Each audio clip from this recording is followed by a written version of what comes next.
10th class के physics के 20 objective प्रश्न का उत्तर बताने वाले हैं।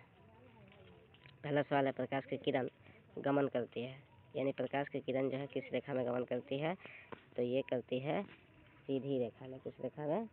सीधी रेखा में। समझ गए? दूसरा क्वेश्चन देखिए। दूसरा क्वेश्चन कह रहा है कि प्रकाश का वेग न्यूनतम होता है, तो प्रकाश का वेग किस में न्यूनतम होता है? कांच में होता है। किस में होता है? कांच में। ठीक है, कांच में होता है। तीसरा प्रश्न है, मानव नेत्र के किस भाग पर किसी वस्तु का प्रतिबिंब बनता है, तो ये बनता है बच्चों रेटिना या दृष्टि पटल पर। किस पर बनता है? रेटिना या दृष्टि पटल पर। ठीक है, नेक्स्ट क्वेश्चन देखते हैं 4 नंबर। तारों के टिमटिमाने की व्याख्या किस सिद्धांत पर आधारित है, तो ये है बच्चों अपवर्तन के सिद्धांत पर। किस पर है? अपवर्तन के सिद्धांत पर। 5वां क्वेश्चन देखते हैं। कह रहा है कि विद्युत प्रतिरोध का मात्रक क्या होता है, तो बच्चों विद्युत प्रतिरोध का मात्रक होता है ओम। क्या होता है? ओम होता है। देखिए टिक लगा दिया सी पर, ओम। ओम होता है। ठीक है, 6ठा क्वेश्चन देखते हैं।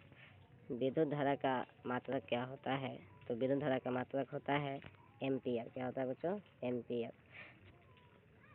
7वां क्वेश्चन देखते हैं। विभवांतर का ऐसे मात्रक क्या होता है, तो विभवांतर का ऐसे मात्रक होता है वोल्ट। क्या होता है बच्चों? वोल्ट होता है। क्या होता है? वोल्ट। विभवांतर का ऐसे मात्रक वोल्ट होता है।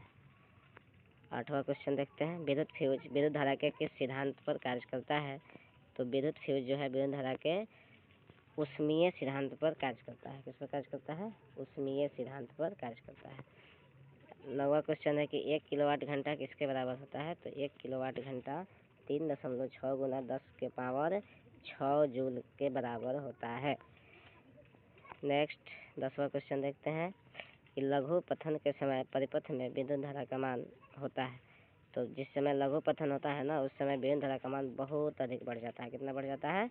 बहुत अधिक बढ़ जाता है। ठीक है, सी ऑप्शन सही होगा इसका।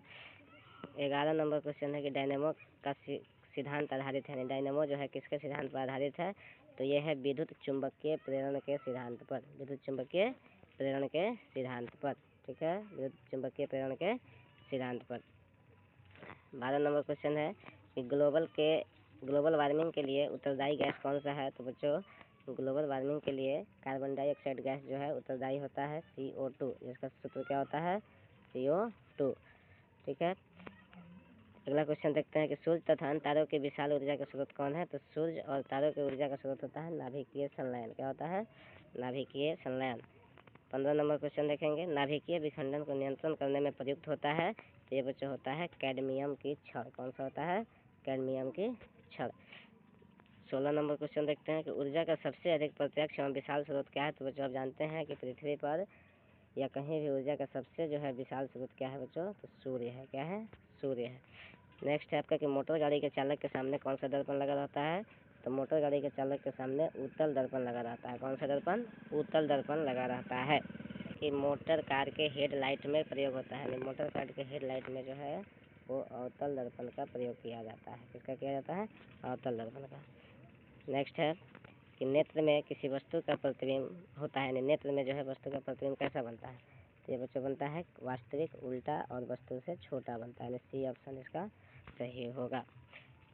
20 नंबर क्वेश्चन देखते हैं।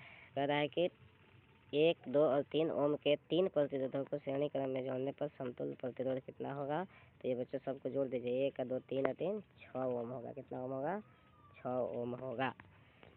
धन्यवाद।